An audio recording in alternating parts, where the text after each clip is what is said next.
It's just that these risk stratification systems help us in terms of basically trying to estimate overall survival for patients. But again, this data was collected using treatments that are not used anymore. So this is probably going to get updated soon in the future as well.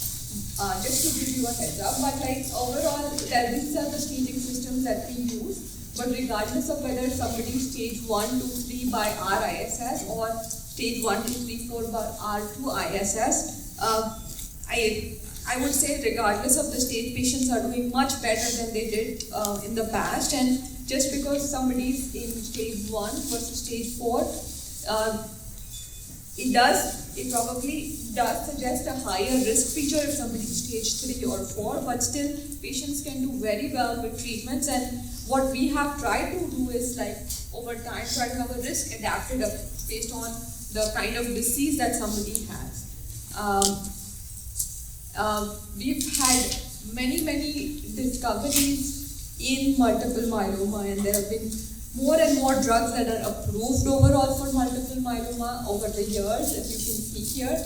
And this slide is also something that we need to update, because there are so many newer type of therapies that we are coming up with. But this is just a broad overview of where the field is going. So I'm going to be focusing more on the emerging treatments, but before I get to that, I wanted to just talk a little bit about the standard that we currently follow. This slide or this figure I've borrowed from the European guidelines, but so some of the treatments we don't use here in the US, which is like DARA, BTD so commonly, but like typically when I have a new patient with multiple myeloma, what we are trying to look at when we see them is whether we consider them transplant eligible versus not, and our treatments that we think about would be different for one versus the other. Now, this is also an evolving picture. Somebody may be frail from the disease itself and may do very well as you start them on treatment, but overall, how I see it is like, typically when I have a patient over the age of 75, I may think of them as transplant ineligible.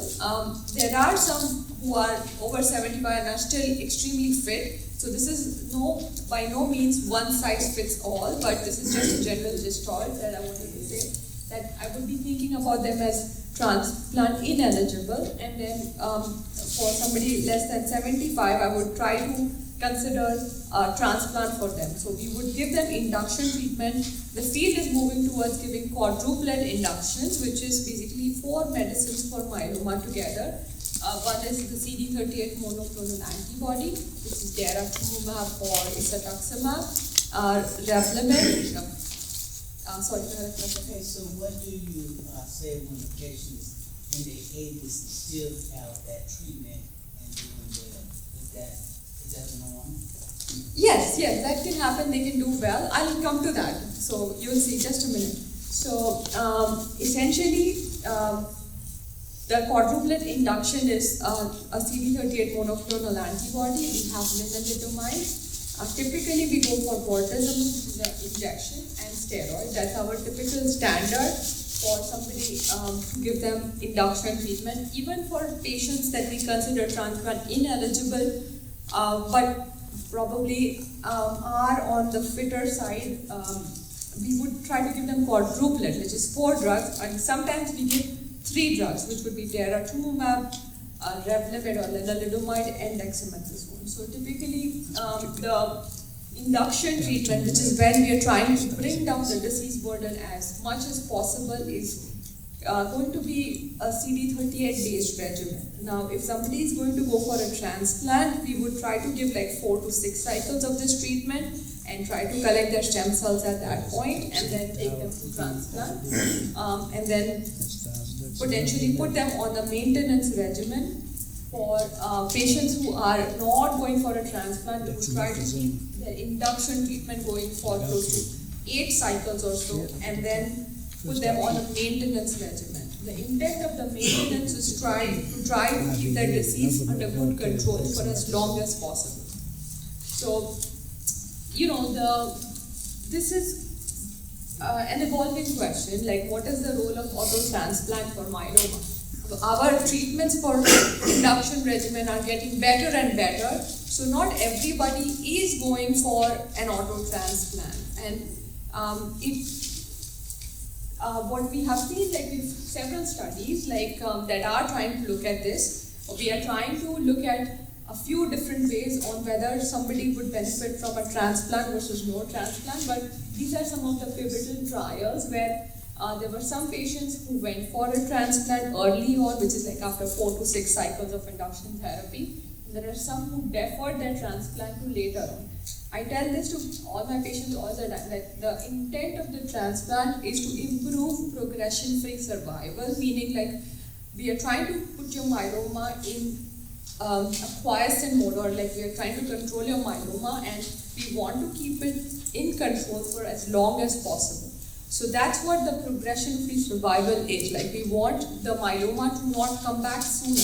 Okay, so what we have seen over time is that with different studies, that by doing this transplant, we are improving progression-free survival. But overall, like if you were to look whether patients are living longer from the transplant, that may not be the case. But when you think about that, it's also because some patients are offered transplant when their disease were to relapse. Like if their stem cells were collected early on and they deferred transplant in the beginning, that they went for a transplant later on. So overall, we may not see a difference in overall survival, but it does improve progression-free survival, and it is overall, to me, it's still a huge benefit to have a progression-free survival improvement with the help of a transplant. It means that these patients are able to do what they want to do, are able to live life without worrying about their myeloma coming back for a longer time. So I typically do offer auto transplant to patients who are transplant eligible, and I encourage patients to go for a transplant because I do think that progression-free survival does play a huge role for myeloma patients. There are more studies that are coming out trying to do like a risk-adapted approach, like somebody who's getting a very good induction regimen, meaning they're getting a 4-drug combination and do exceptionally well, like meaning that we do a certain testing, what we call MRD testing, or minimal residual testing, where we are looking at 1 million cells and we are not seeing any evidence of myeloma for these patients. There are studies that are trying to see whether these patients who have such a good response to their induction treatment, whether they will benefit from a transplant or not. So the field is evolving, but at the same time we have to worry about toxicities as well. Like if we are trying to do significant number of treatments early on to get that minimal residual disease, or like trying to get the best depth of response with induction treatment, are patients tolerating these treatments well as well? So say somebody did do their induction treatment, their first time treatment, and then their myeloma relapses. Like what are some of the things that we are thinking about in terms of making decisions about treatment? It would be the nature of the relapse, whether they are having symptoms from it or they are asymptomatic. How did they respond to their previous treatment? Whether they had any particular side effects like peripheral neuropathy, or they have heart disease from myeloma-directed treatments, or from any other disease by itself, like whether they can tolerate certain treatments that may have an impact on their heart. How are their blood counts? How frail are they now as compared to when they were first diagnosed and were treated for myeloma? How far do they live from the center? Like what kind of treatment, and whether whether there's any clinical trial that we can offer to the patient. We think about all these things when we have a patient for myeloma. So this is a very busy slide, and it kind of speaks to itself, like that there are so many different treatments that we have for myeloma, but essentially, like say somebody does have a relapse from their myeloma, how do we decide about the next steps of treatment? Like say they got induction treatment with 3 or 4 drugs, and whether what to give them as the next line of treatment. So there are a lot of different ways that you can think about it, right? Like, so whether they were given CD38 antibodies in the front line. That was not the standard like a few years back. Everybody was getting a triplet, not a quadruplet at that time. So are they sensitive to CD38 antibodies, meaning they were never exposed to that to begin with? Then that would be something that we would use as our backbone and add medicines to that. Whether they are refractory to lenalidomide. For a lot of patients, whether they go for a transplant or not, lenalidomide is part of the frontline treatment. So did this happen while the patient was on lenalidomide? So is the disease refractory to lenalidomide? That will help us decide our treatment as well, because there are certain treatments that are approved for that setting. Whether they are refractory to both lenalidomide and bortezomib, the medicines that they got in the frontline setting. So our decisions are based on these few factors, like what kind of drugs were they exposed to, and how sensitive is the myeloma to this drug, okay? I am going to move a little bit towards trying to talk about the emerging therapies. Some of these therapies are around already, but like they have newer indications, or we have novel drugs within that group of therapies. So I'm trying to bucket into these three main groups, but there are, like I said before, this is not all comprehensive. There are a lot of treatments available for myeloma, okay? So I'm just focusing on a few main ones here. So immunotherapy in myeloma. So basically we are using our body's immune system to try to fight the myeloma. So there are 4 different groups within immunotherapy that we look into, right? Like, so one is, we talked about monoclonal antibodies. So those are the ones that basically you have a monoclonal antibody manufactured that is targeting a particular protein on myeloma cells. So daratumumab, isatuximab are the monoclonal antibodies that we have.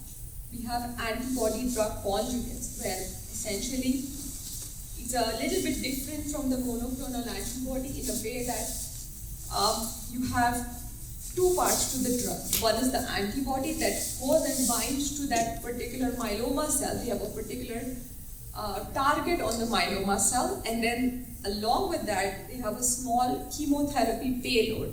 So not only does the drug go to the myeloma cell, but when it goes in there, it kind of delivers that small dose of chemotherapy.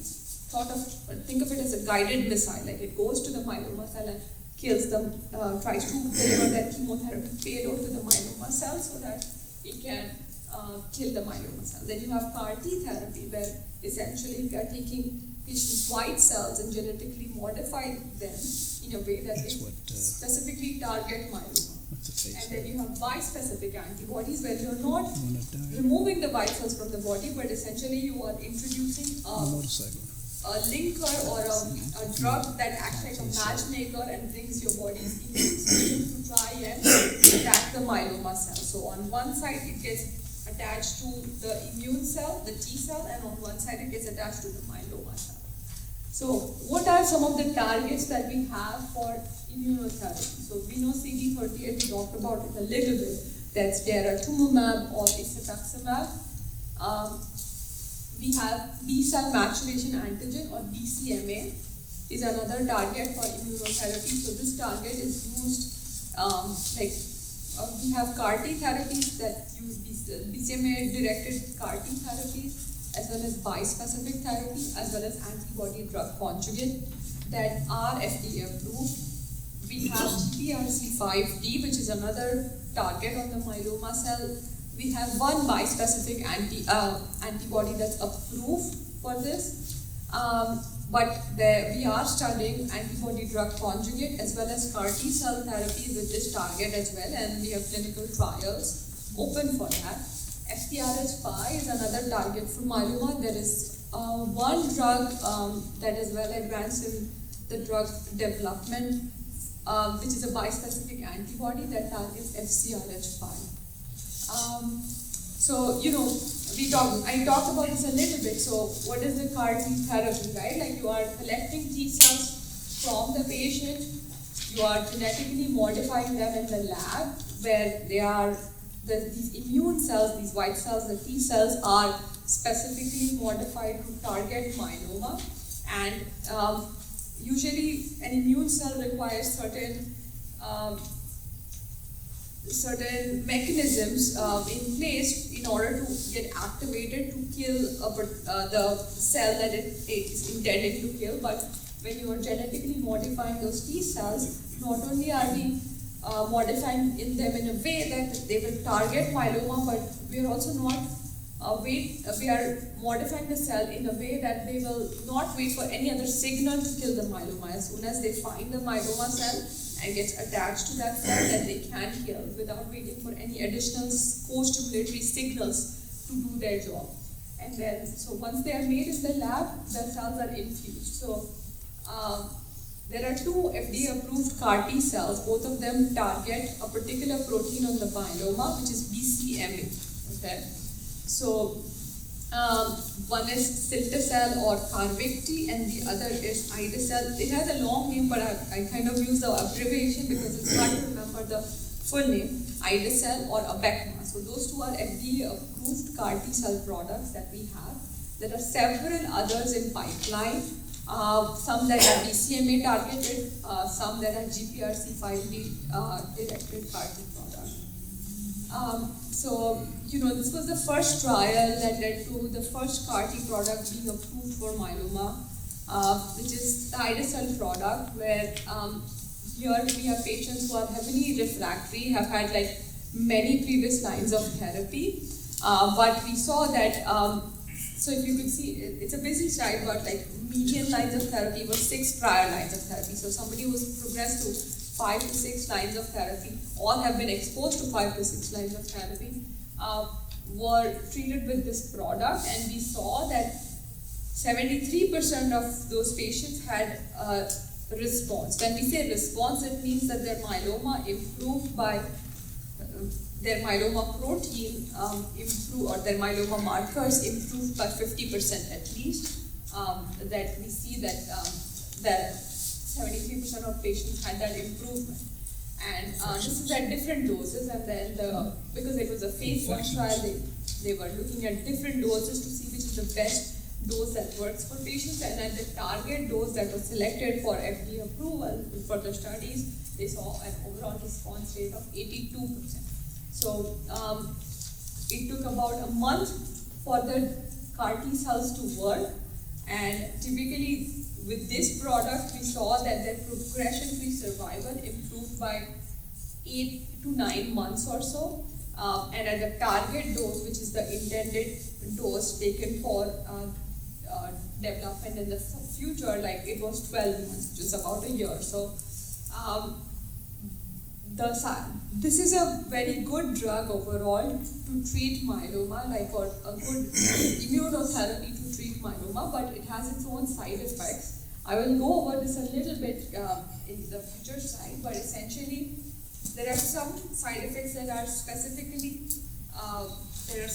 for immunotherapy and CAR T cells particularly, where as these CAR T cells are given back to the patient and as they expand within the patient's body, they will release certain byproducts as they are growing, and those byproducts can cause flu-like symptoms, blood pressure changes, fever, etc. And that's what CRS or cytokine release syndrome is. Some of these byproducts can actually cross the blood-brain barrier and can cause neurologic side effects as well in patients. So that is also something that we look out for, and that's why we used to admit everybody for this kind of treatment. Now the field has identified how to manage patients better, and there are some patients that are even treated outpatient and not necessarily admitted for these kind of treatments overall.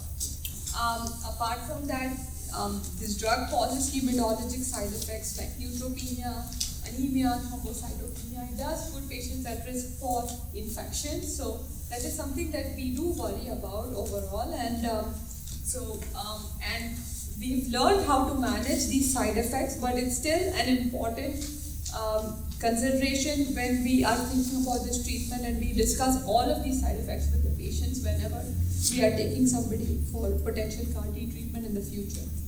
CARTITUDE 1 was the study that led to approval for Cilta-cel, which is the other BCMA-directed CAR-T product. So again, this had like heavily pre-treated patient population who had 6 prior lines of therapy, like at least 50% of patients had 6 prior lines of therapy, and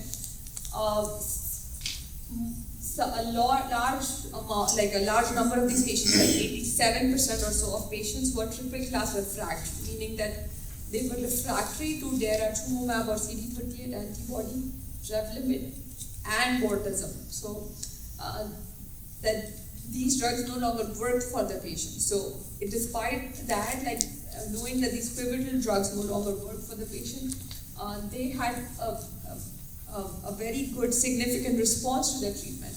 Again, like overall response of 98%, 97 to 98% for this CAR-T product. This drug also had a good progression-free survival. We see like about 50% of patients had a durable response of close to like, I would say close to 33 to 34 months, meaning that their disease was in control for so long. The same set of side effects we worry about with Cilta-cel, which is CRS or cytokine release syndrome. The way I describe it is like flu-like symptoms. As the CAR-T product is expanding, it releases byproducts that cause this fever, blood pressure changes, maybe some oxygen requirement. Occasionally, most patients have low grade or CRS. Only a few patients need to go to the ICU, but still we discuss about that. So about 5% of patients have a cytokine release syndrome that requires them to go to the ICU for closer monitoring, but most patients can be managed without even outpatient. Like we've learned enough that these patients can also be treated outpatient. We have neurologic side effects that can happen. Now this product, Cilta-cel, has a unique side effect profile in a way that it not only has some neurologic side effects early on, but there are some neurologic side effects that can happen later.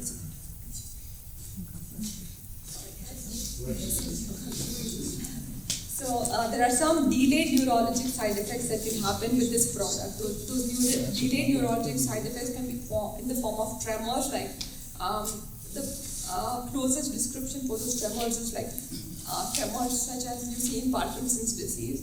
Some patients can have facial paralysis, like or cranial nerve paralysis, like mainly in the form of facial nerve, like Bell's palsy sort of a picture.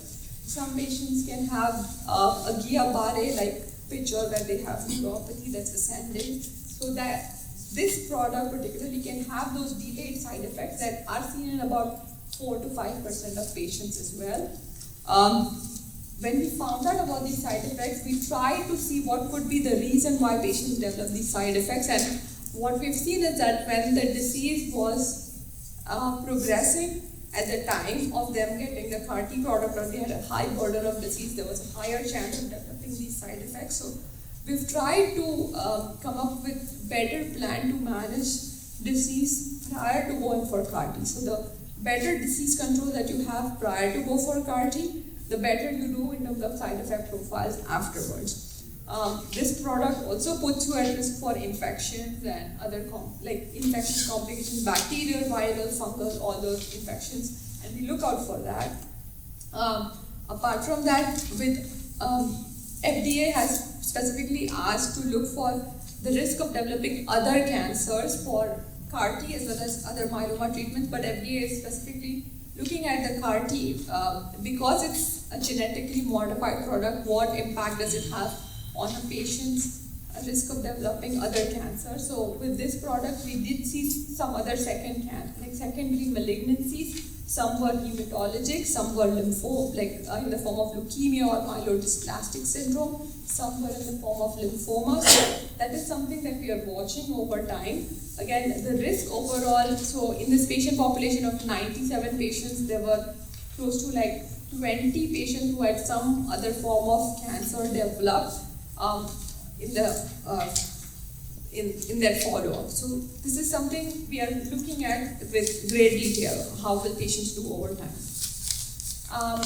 Having said that, so this treatment has its own set of side effects, but at the same time, out of those 97 patients, there are some patients, 32 of the patients, who are doing well without any evidence of disease for more than 5 years. So they have a progression-free survival for over 5 years. So that's essentially they got the CAR-T product and they are on no treatment for over 5 years now. That is something unique about CAR-T products, right? Like for most patients with myeloma, we put patients on a maintenance regimen, and they're on something whether it be in the form of pill, like Revlimid or any other pill, or injections or IV medicines, that we try to keep their myeloma in control. But there are, out of those 97 patients, there are 32 patients or so who did not require any treatment for more than 5 years. So if we are able to better manage the side effect profile, this is an exciting product that we can offer to patients, like CAR-T products, that functionally for in our field, if a patient has not required any treatment for over 5 years, we would think of them as potentially being cured. I'm not saying that these patients are cured, but this is a huge development. If somebody is not needing any treatment for myeloma for over 5 years, and you could think of that as a functional cure if somebody is doing so well. Okay. So I don't know. Maybe I missed it, but the side effects are permanent or just temporary? Yeah, good question. So the side effects, some of them. So the cytokine release syndrome, the early side effects. So let me come to this slide. So here I'm just showing what are some of the side effects that can happen over time. So the early side effects, cytokine release syndrome, the early neurotoxicity, which is what ICANS is, are usually reversible. We know how to manage them very well, right? Some of the delayed side effects, meaning say Parkinson, tremor, if somebody were to develop that, we are working on managing that. About half of those patients will respond to our interventions and their side effects will get reversed, but there might be a few proportion of patients who may not respond to that treatment. So there is a small proportion of patients who may have neurotoxicities that is difficult to control. Okay, the delayed neurotoxicity. The early ones we can manage usually. Okay, the rest of the side effects like cytopenias or say acute inflammation from CAR-T product, we know how to manage that well. Infections, we can work on managing that. Some patients have died from infection as well. I'm not going to deny that. These products were all developed during COVID, so there have been COVID-related deaths, there have been deaths related to other infections as well, but we do see infections, and that's something that we keep an eye on. Secondary malignancies, again, that's something, so you would need treatment for that potential malignancy, so that's something that may not be, that might change our course, okay? So there are some side effects that can be permanent, but there are some, most of them can be reversed, is how I would put it, okay?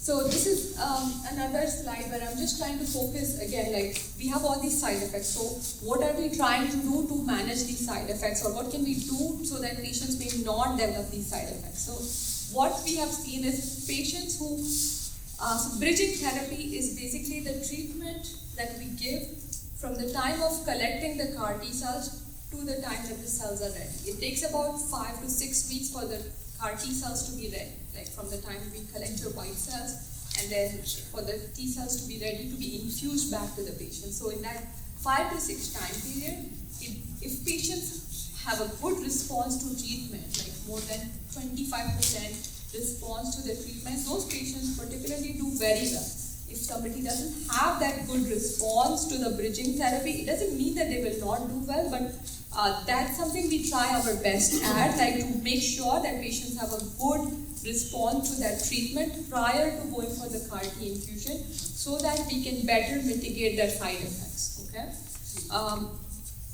So with that in mind, these are some of the limitations for CAR T when it's introduced late. Like the original approval for CAR T was like for somebody who had progressed on 4 prior lines of therapies when we were giving CAR T products. So what are some of the limitations? Like patients would have maybe a more aggressive phenotype of disease or have like a more resistant phenotype of disease, so may not respond as well to the treatment. Like you may have, like patients get weaker over time course. Like if you, the longer you've been treated over years and years and have been exposed to many different treatments, it's possible that patients are getting frailer with that treatment. We see that there's a higher incidence of some of these toxicities when the drug is given at a later time point. So there were studies done to try to see whether would it help to introduce CAR T product early on. So both of these products were studied early on in lenalidomide refractory patient population. So somebody who had been exposed to lenalidomide and had gotten like less number of previous therapies, like 3 instead of 6, like some who had just gotten 1 prior line of therapy. How do they do when you give them CAR T product? So we see that these patients respond well as well. Like with ide-cel, we see that the response rate is about the same as what we had seen before, and the duration of response is also about the same, like about 12 to 16 months or so, in somebody who has this drug a little bit earlier than what was originally studied. So this is something we can consider for patients. But we don't take it lightly. Like we would, because it has its own unique side effects and some of that may not get better, we think about doing CAR T for patients who have slightly more aggressive phenotype, who will benefit from an immune-mediated approach, like we suspect that may not respond to other treatments, is when we try to introduce CAR T cells early on if possible. So this is CAR T cell, like where again they try to study patients who had like a lenalidomide refractory patient population. So patients who did not receive as many prior lines of therapy, and how do they do? So again, this drug had a very good response in late line as well, and we see the same in early line, and we see that the duration of response is again very good for this group of patients. We do still see the same side effects, but at a lower proportion. Like those late neurotoxicities, etc., were slightly lower than what we saw in the first trial, but they still happen. Like I wouldn't say that they don't happen. Okay, so the field is trying to do better with CAR T cells, right? Like what we're trying to do better is like trying to see who would benefit, like which is the patient population who will benefit most from the CAR T cell therapy. So improving who to treat. We're trying to even study this CAR T cells in newly diagnosed myeloma, whether that is a better treatment than, say, going for a CAR T instead of an auto transplant upfront. Like there are studies that are looking into that. We are trying to see whether the kind of immune cells, like how fit are those cells? Is there a way to predict that, like and see who will benefit from CAR T cell therapy? And there are some trials that even trying to look at CAR T cells for precursor conditions for myeloma, like smoldering myeloma, whether there may be some patients who will benefit from that. So there are a lot of different ways that we are trying to do to improve who to treat. We're also trying to improve targets, like we are coming up with targeting 2 different proteins on the myeloma. So there are some CAR T products that are looking at that. If somebody progresses on a BCMA-directed CAR T cell, maybe we could give them a CAR T product that is targeting another protein. So all of these things are being studied. We know that it takes about 6 weeks for patients' CAR T cells to be ready. So we are coming up with different platforms in a way that can we make this time shorter. Like, can we infuse the cells prior to CAR, like those 2, 6 weeks. Like so, the field is trying to look at this in a lot of different ways. Okay. So with that in mind, so there are some newer CAR-T products, some with the same target BCMA that are doing well. Anito-cel is one of those products that is very well advanced in development, and we see that patients respond very well to this CAR-T cell product as well. As of now, like for the follow-up that we've had, these patients don't seem to have the same neurologic side effects that we saw with cilta-cel, and their responses appear to be durable. We are trying to see whether, if say the patient's T cells are not healthy, how about we use like somebody else's T cells, like allogenic T cells. So try to get a healthy person's T cells and genetically modify those cells and give to the patient. So studies are looking at that too, and we are looking at alternative CAR-T targets like GPRC5D CAR-T. All of these different trials are open at Emory, and we are trying to look at different trials that are looking at all of these different CAR-T products. So one of this, like Anito-cel, had a very good response rate overall, and we see no sign of delayed neurotoxicity and GI toxicity. So we have a trial that's trying to randomize patients between Anito-cel versus some of the standard of care options. Arlo-cel is a CAR-T product that's targeting GPRC5D, so a different target, and we see responses even in patients who've gotten other immunotherapies targeted towards BCMA. So meaning that if even if they have been exposed to previous immunotherapies, we see that they are responding. Which is very promising to see. And then there are some trials that are looking at allogenic CAR-T cell products or somebody else's white T cells and using that to target the myeloma. So we are seeing responses with that too. So and all of these drugs or CAR-T products are in early, very well advanced in development. So time will tell how it's going to go, but very promising to see that. Then we have bispecific antibodies, like. So essentially here, we are not removing any T cells to modify them. We are just introducing a drug which acts like a matchmaker and tries to bring the myelomas, like the white cells, towards the myeloma cell and kill the myeloma cell. So that's what the bispecific antibody is doing. So there are three main targets that are being used for that, which is B-cell maturation antigen, GPRC5D, and FcRH5. There are few. All of these are FDA approved at the moment. Like, so we have 4 bispecific antibodies that are approved for myeloma. So it has some of the same side effects as CAR-T products, but we don't see delayed neurotoxicity with bispecific antibodies. We still see CRS and early neurotoxicity, which is typically reversible for this group of patients. One of the main side effects that we see with bispecific antibodies is infections, that patients have had significant number of infections that may sometimes may require hospitalization or lead to delay in treatment. We also see hematologic side effects like anemia and thrombocytopenia. Those are the main side effects for bispecific antibodies.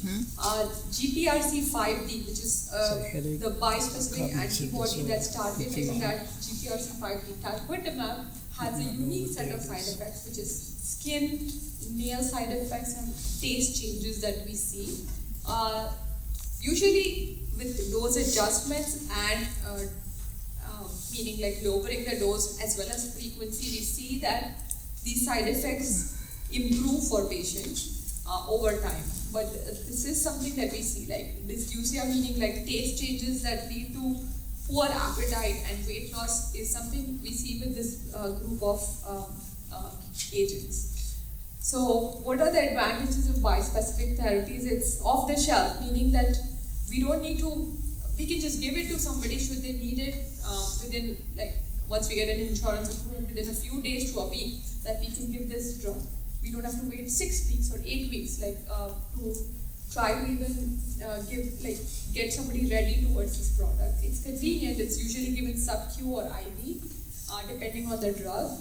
It is was given out inpatient in the beginning when we first studied this drug, but we are getting more and more comfortable in treating patients with this drug outpatient. So it can potentially be even given in community. Somebody doesn't need to come to an academic center for this, and can be given in the community. So those are a lot of advantages for bispecific antibodies, but this is again similar to other myeloma treatments where patients are usually on it for either once a week, sometimes once every 2 weeks, or even once a month when they are doing well. So it doesn't have a treatment-free interval like you have with CAR-T product.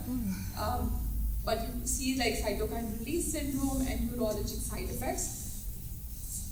All of these are usually low-grade, high-grade toxicities that require, say, ICU admission or like a close monitoring in the hospital is usually in less than 5% of patients.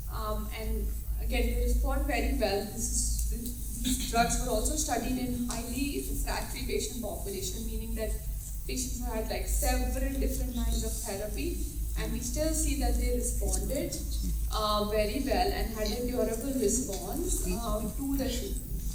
But the main worry that we have is hematologic side effects and infections with bispecific antibodies over time. So what are we doing to fix that, right? So we are trying to study, this is a very good therapy too, and there are some patients where we see that they're getting a lot of infections, or for whatever reason that we had to stop the drug.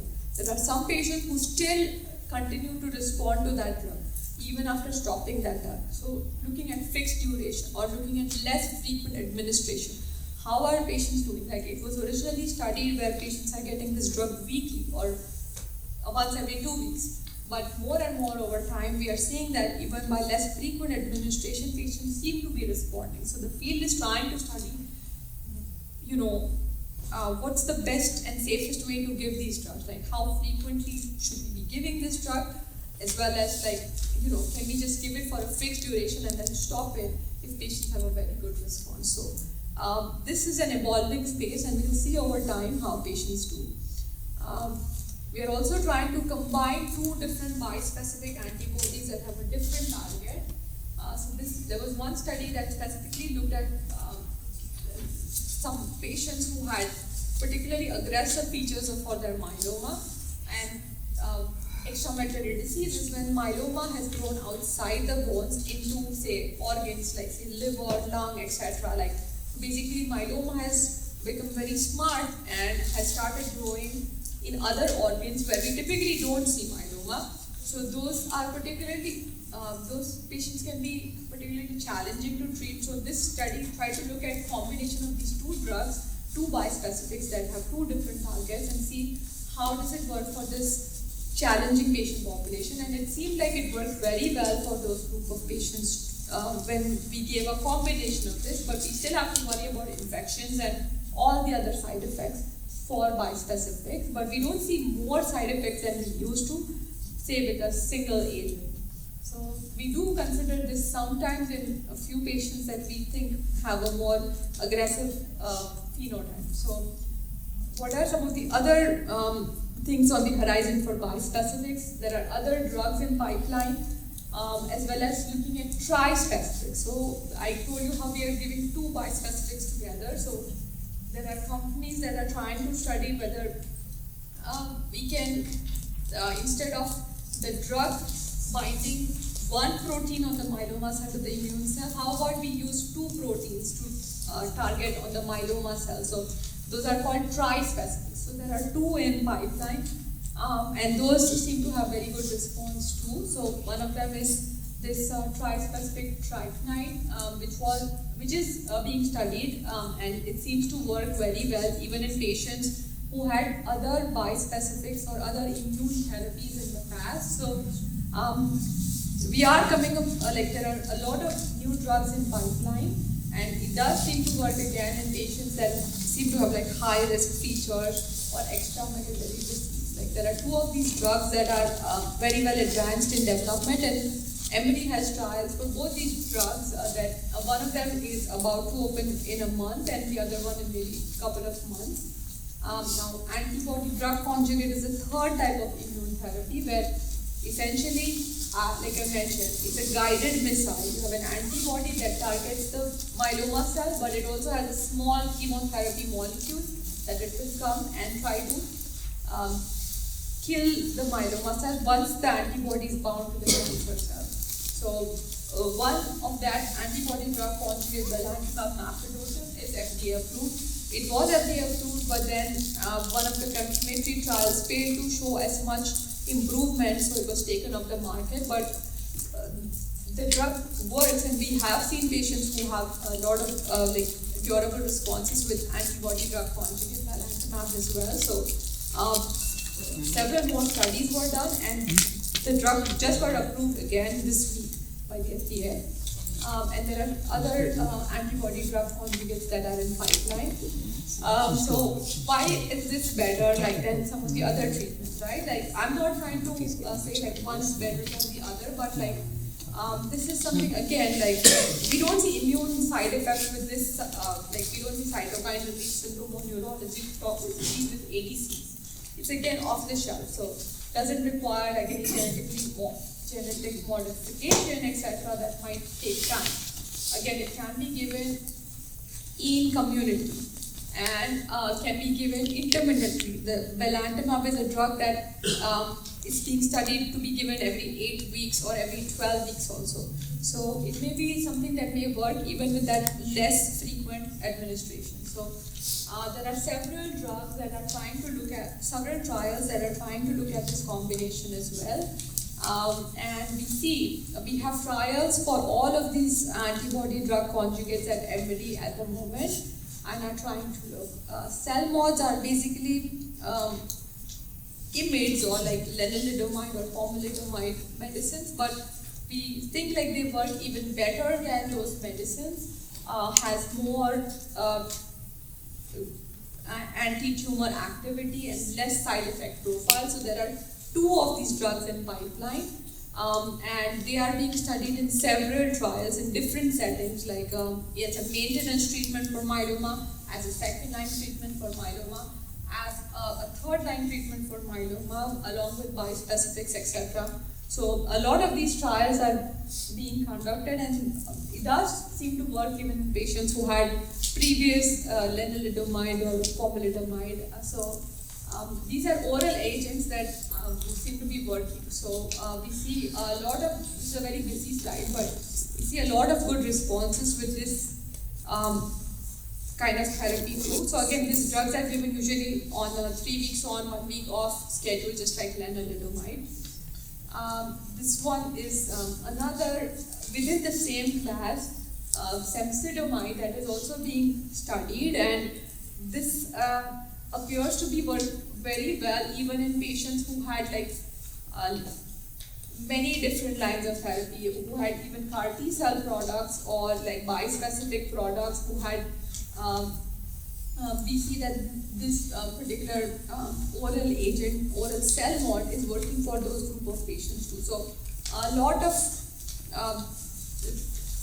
this is a phase 1 trial, so there are more trials underway, and we will see how patients do with this group of drugs too.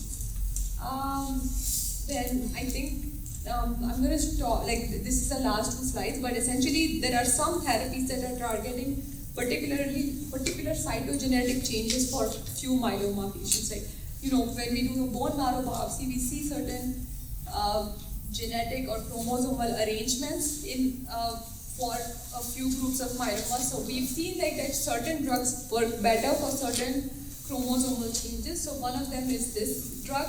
This is a pill as well, and we see that this works particularly in 11-14 group of patients. There is another drug that's looking at patients who have 4-14 chromosomal rearrangement. So a lot of drugs being studied, so a lot of exciting things in the field. And I'm going to stop here, so we'll have some time for questions for you all. Thank you.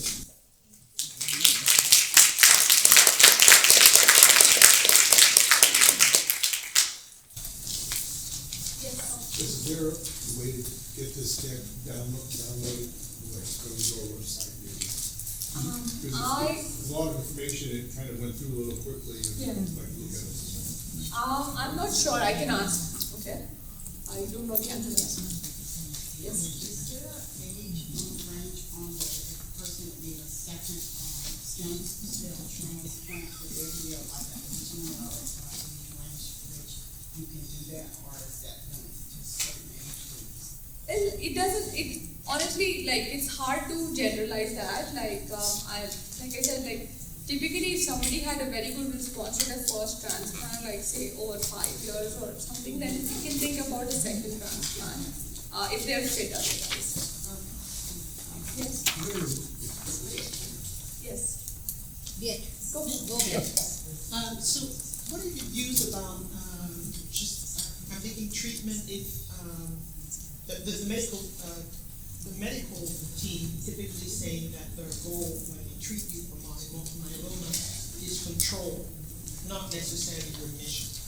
So is there consensus in the in the physician community, oncology treatment, that that's really the goal? Because if you're in a situation like for me where you've never achieved complete remission, including with a stem cell treatment, you could be stuck at very good partial remission and active treatment forever. So what's the consensus there? Should we push for Yeah, good remission? question. So our goal overall is to control the myeloma, okay? Ideally complete remission or like the best depth of response, but there is a small proportion of patients who may not have a complete response, okay? There is a very small proportion of patients who may be in a very good partial response, where you see like over 90% improvement in their labs, but we see like a small amount that is still detected, and they may stay there for several years. Okay, so it is hard to say like generalize this like, hey, this is so. Say if I had a patient who was in very good partial response to the treatment, and that response VGPR is durable over time, like that I see that it's not getting worse and they are staying there, I wouldn't go ahead and treat them. We have consensus overall as to when to think of somebody as having a progression of disease. So there is consensus about that in the company. No problem. Yes. Is it true that the CAR T cell therapy can cause autoimmune problems? It can cause some immune-related side effects, not necessarily autoimmune. I would label them like, so for example, neurologic side effects are thought to be immune-related too. Like basically that immune cell or immune therapy is finding other cells that may have the same target. There are very few cells that may express the same target, like say BCMA or GPRC5D. So it's on target but off tumor. So outside the tumor, but like the same target that we see that they could have that side effects. Like there are some patients who may have colitis, like or diarrhea from their CAR T cell infusion, and that is thought to be like immune related. So it's not autoimmune per se. In fact, like for some autoimmune diseases like lupus, they are studying these agents because these agents may work for those group of patients. So it's So different, but It doesn't mean that if you get a CAR T cell therapy, you can develop lupus. Yeah. It doesn't. Okay. Thank you. I want to piggyback on her question. So if you are, your diagnostic, you have that because you're autoimmune. Your autoimmune is going to be there. so are you saying like if you have autoimmune disease from start and you are going for CAR T, it's possible that that autoimmune disease may get better with the CAR T program? It shouldn't, I don't anticipate it to make things worse overall, because essentially autoimmune diseases are also because there are some antibodies that are causing the disease. Yes, exactly. The autoimmune is causing the myeloma. So it should get better with the CAR T or any immune therapy. Sorry, I think. These tests of all these new drugs that are forthcoming, is that the result of work in the United States or is it all over the world? It's all over. I asked that because Dr. Brian Jury just passed, and he was one of the forerunners in making sure that the advancements, were being pushed made to the public, so. It's all. Does he have backup people, I guess, to keep the movement and the research going? Yes, yes, Okay. yes. Dr. Lonia, do you want to come up? Yes, there are several, I mean, Dr. Curie is wonderful. There are a lot of individuals who feel as passionately as him about trying to treat myeloma and come up with the best treatments possible for myeloma all over the world. Yes. When you check this, all the, they are trying all these different,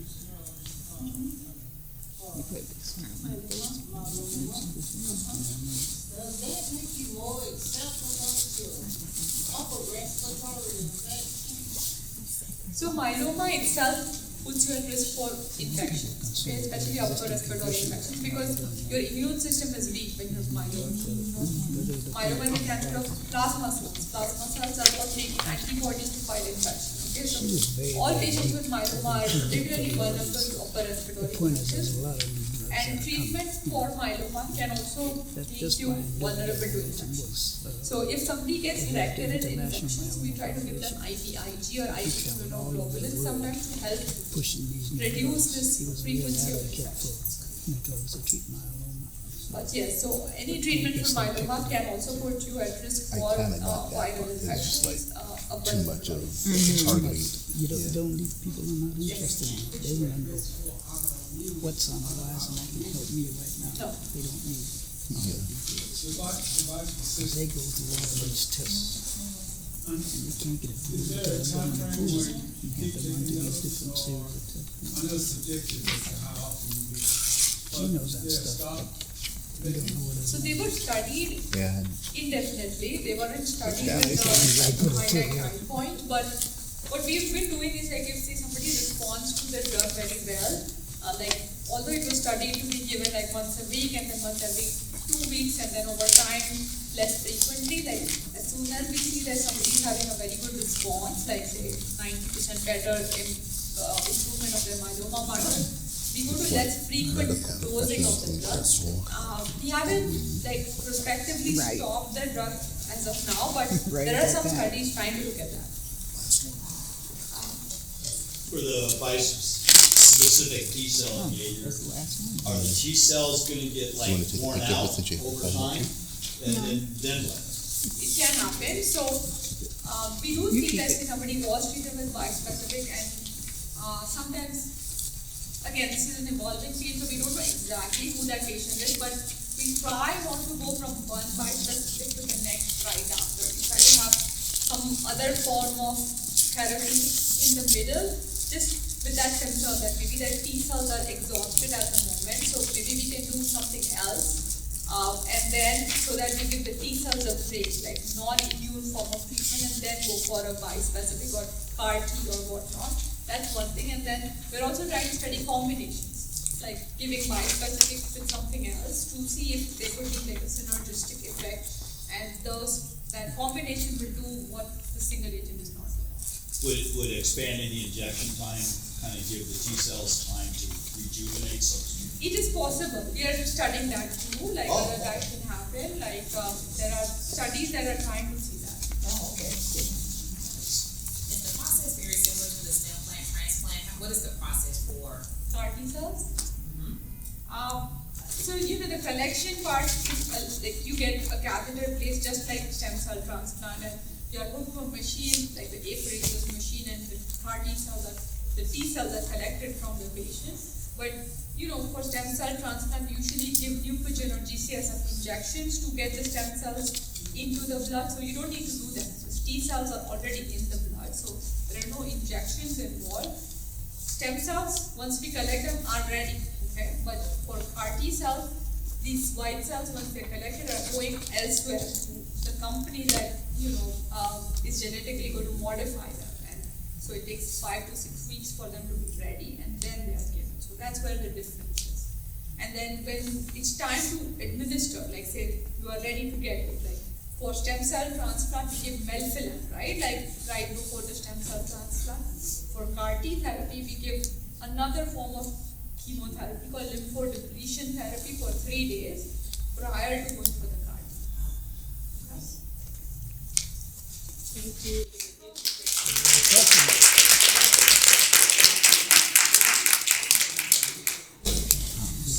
We would ask that everyone fill out their form that was given when you registered today, and turn it in, if you would please. And I've also been asked to let everyone know that there is a blood cancer survivor group, Mark Flanagan, if the lady would raise her hand to receive a little bit more information.